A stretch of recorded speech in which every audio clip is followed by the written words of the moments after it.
నమస్కారం. ఆర్వీఆర్ టీవీకి స్వాగతం. ఆమె ఒక ఐఐటిఎన్, రాజస్థాన్ అడ్మినిస్ట్రేటివ్ సర్వీస్ 2024 బ్యాచ్ అధికారి, ఎస్టీ కేటగిరీలో ఆ రాష్ట్ర టాపర్. కేంద్ర ప్రభుత్వ విభాగాల్లో పనిచేసి రాజస్థాన్ అడ్మినిస్ట్రేటివ్ సర్వీస్లోకి వచ్చిన అధికారి.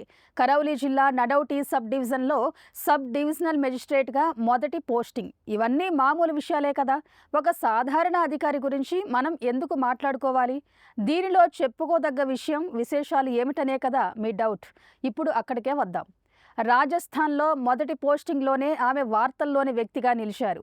ఉన్నత స్థాయి అధికార గణంలో కలకలం సృష్టించారు. అంత గొప్ప పని ఆమె ఏమి చేశారనే కదా మీ ఆలోచన. ఒక భూ వివాదంలో లంచం తీసుకున్న కేసులో రాజస్థాన్ ఏసీబీ ఆమెను అరెస్టు చేసి కటకటాల్లోకి నెట్టింది. ఒక భూ బాధితుడి నుంచి ముందుగా ₹1,00,000 లంచం డిమాండ్ చేసి ఆ తర్వాత 60,000కు తగ్గించారు. ఆ లంచం సొమ్ము తీసుకుంటూ ఏసీబీకి దొరికిపోయారు. లంచం సొమ్ముతో పాటే కార్యాలయంలో మరో ₹4,00,000 నగదును కూడా ఏసీబీ సీజ్ చేసింది. అయితే ఏంటి, లంచాల గదలు మాకేమైనా కొత్త?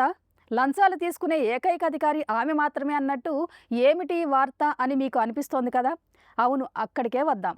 ఆమె అందరిలాగా లంచాలు తీసుకోవడానికి మాత్రమే పరిమితమైతే మనం ఆమె గురించి మాట్లాడుకోవాల్సిన అవసరం ఉండేది కాదు.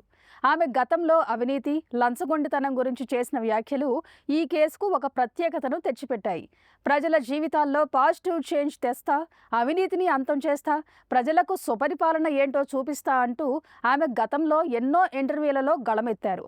లంచగొండితనాన్ని కూకటి వేళ్లతో పకిలిస్తానన్న ఆమె అదే లంచం కేసులో కటకటాల పాలవడం ఆ ప్రాంత ప్రజలను విస్మయానికి గురిచేసింది.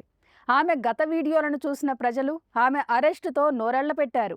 ఇప్పుడు ఆమెను ఏసీబీ అధికారులు ఇంట్రాగేషన్ చేస్తున్నారు. అవును, లంచావతారాల్లో ఆమె రూటే సపరేట్ అని మీకు కూడా అనిపిస్తోంది కదా. ఇలాంటి కరెంట్ అప్డేట్స్ కోసం చూస్తూనే ఉండండి మన ఆర్వీఆర్ టీవీ. లైక్ చేయండి, షేర్ చేయండి, సబ్స్క్రైబ్ చేయండి.